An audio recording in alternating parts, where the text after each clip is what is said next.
Welcome back to Press Review. Let's take a look at the front pages of the UK, Middle East and international papers.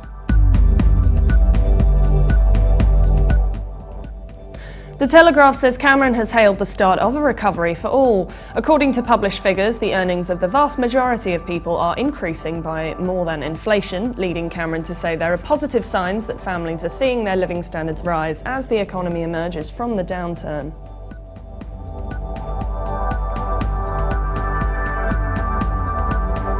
The Guardian shows photos of Kiev saying an uneasy truce was held yesterday while opposition leaders were locked in talks with the president.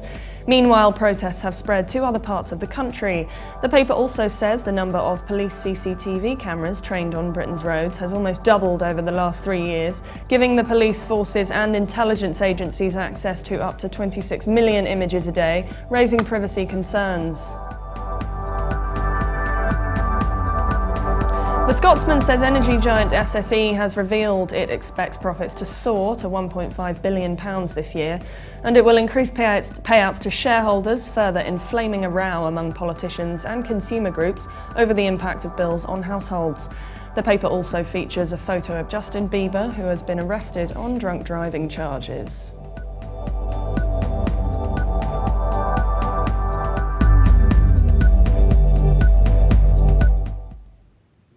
The Khalij Times says Iran is determined to negotiate a comprehensive deal on its nuclear deal with major powers so it can develop its economy.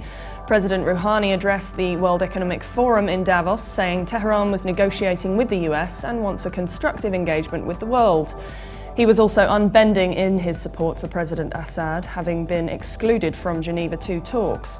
The article also adds that Iran entered an interim deal with the P5+1 this week, which will grant Iran a limited easing of sanctions in return for temporary constraints on its uranium enrichment. The paper also says trust in the UAE government and businesses is at a new high, according to a recent survey, with the country coming in above Singapore and China.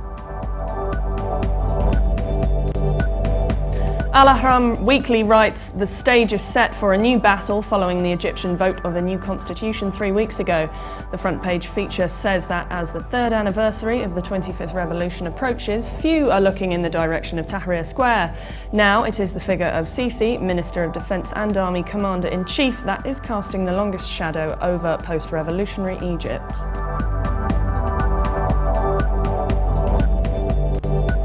Turkey's Hurriyet Daily News says President Rouhani said to reporters at Davos that terrorists who kill people for merely watching TV should immediately be ousted from Syria. The article added Rouhani stressed that terrorism issue was more urgent and important than President Assad's fate. The paper also says the World Bank has hailed Turkey for new jobs as the government has been successful in following policies that create jobs, especially for women and youth.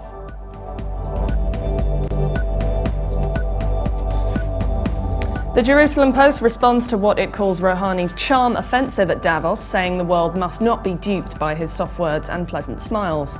Israeli Prime Minister Netanyahu said Rouhani's words have no connection to what is going on the ground, and there is a change of words without a change of deeds. Now let's take a look at the top headlines from international papers.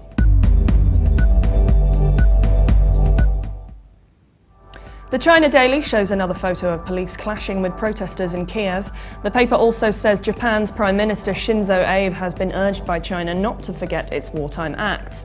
Abe said to journalists at Davos that China and Japan have a similar relationship to Britain and Germany on the eve of World War I. Abe infuriated China and South Korea and drew global criticism after he visited the Yasukuni Shrine in Tokyo on December 26th. The shrine honours 14 Class A war criminals from World War II. The Moscow Times also mentions ongoing protests in Kiev, saying the front line resembled a post-apocalyptic landscape.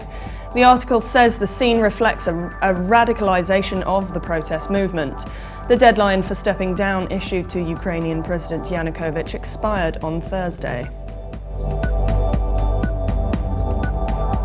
USA Today says, "United we stand on wealth divide." President Obama is set to deliver his 6th State of the Union address on Tuesday amid the backdrop of stark fiscal inequality. Nearly 6 in 10 in the USA say their family income is falling behind the cost of living, and another third say they are staying even. Just 7% feel they're gaining ground. The paper also says vehicle ownership has slumped and the interest in new cars has slowed down.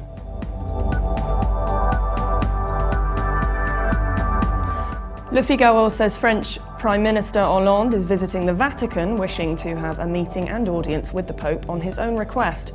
The article says he will discuss globalization, the environment, conflicts in the Middle East and Africa, secularism and society.